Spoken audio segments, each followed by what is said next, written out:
I'm always delighted to be with Saul News. This has been such a leader in the conservative movement and the Republican Party.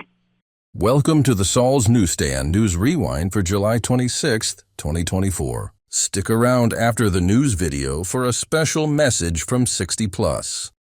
Just the News reports, pro-Harris media scrambles to erase border czar from her resume as GOP highlights her record. With Vice President Kamala Harris poised to become the Democratic standard-bearer, the media has rushed to flush her title of border czar down a memory hole, a role upon which Republicans have seized to launch a volley of attacks on her record.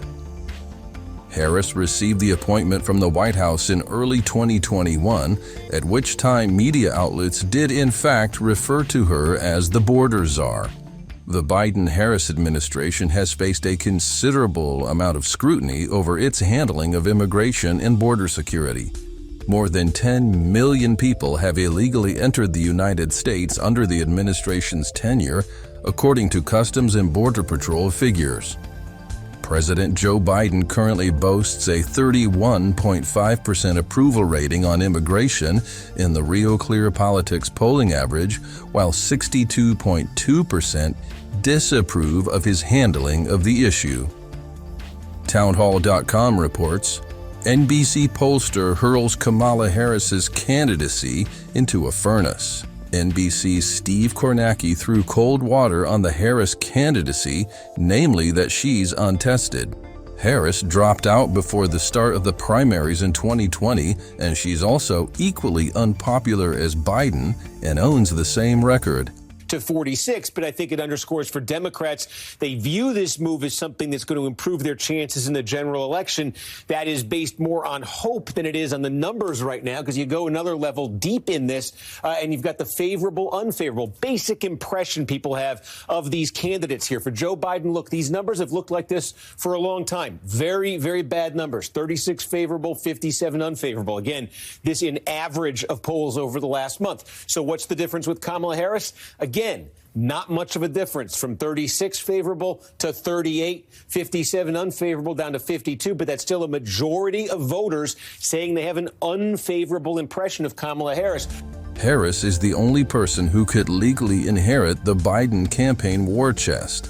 Her ascension has led to over $250 million in donations, another sign that Biden likely would have run out of juice in the final and most critical phase of the 2024 election.